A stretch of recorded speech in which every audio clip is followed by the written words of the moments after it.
Assalamualaikum warahmatullahi wabarakatuh. Perkenalkan, nama saya Revi Damayanti dari kelas akuntansi 23A dengan NPM 2341207. Di sini saya akan menjelaskan tentang bagaimana perkembangan prediksi pertumbuhan penduduk di Indonesia dari tahun 2014 sampai tahun 2024 dengan mengaitkan pertumbuhan ekonomi. Oke, berikut adalah penjelasannya. Pertumbuhan ekonomi memiliki dampak yang signifikan terhadap pertumbuhan penduduk. Ketika ekonomi suatu negara berkembang, hal ini seringkali diikuti oleh peningkatan standar hidup, akses terhadap layanan kesehatan dan pendidikan, serta perubahan pola keluarga.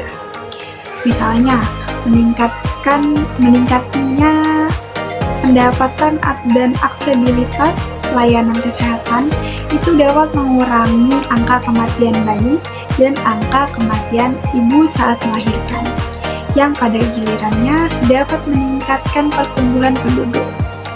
Selain itu, meningkatkan kesadaran akan pendidikan dan kesempatan ekonomi bagi perempuan dapat mengarah pada penundaan pernikahan dan persalinan, yang pada akhirnya dapat mengurangi laju pertumbuhan penduduk. Tentu, mari kita jabarkan lebih lanjut mengenai pengaruh pertumbuhan ekonomi terhadap pertumbuhan penduduk.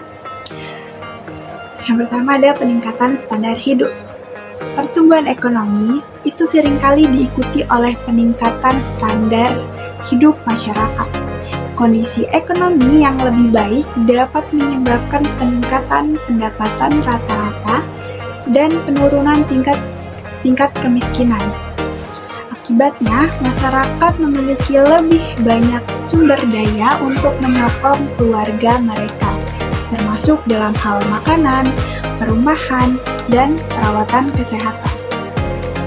Standar hidup yang lebih tinggi cenderung membuat orang merasa lebih aman untuk memiliki anak, yang dapat mendorong pertumbuhan populasi.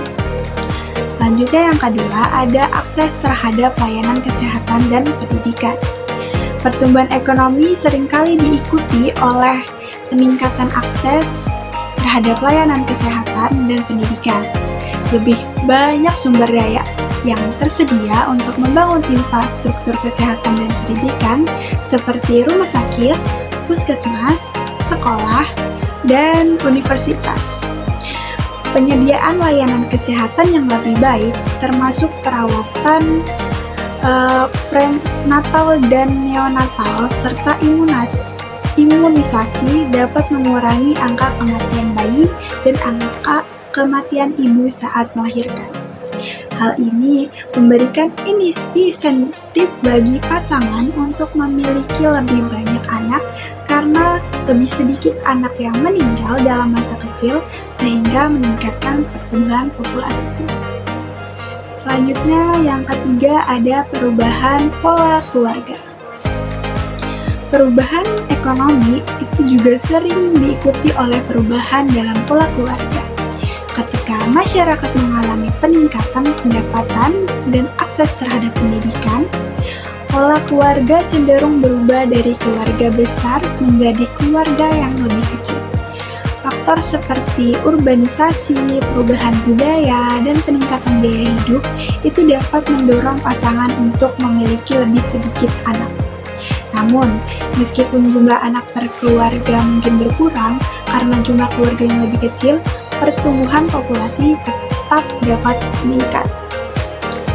Selanjutnya, yang keempat ada peningkatan kesadaran pendidikan dan kesempatan ekonomi bagi perempuan. Pertumbuhan ekonomi seringkali menyertai peningkatan kesadaran akan pentingnya pendidikan bagi perempuan dan peningkatan kesempatan ekonomi bagi mereka. Wanita yang memiliki akses terhadap pendidikan yang baik dan kesempatan untuk berkarir cenderung menunda pernikahan dan persalinan. Mereka lebih mungkin untuk merencanakan kekeluargaan yang lebih baik, termasuk dengan menggunakan kontrasepsi yang pada akhirnya dapat mengurangi laju pertumbuhan penduduk.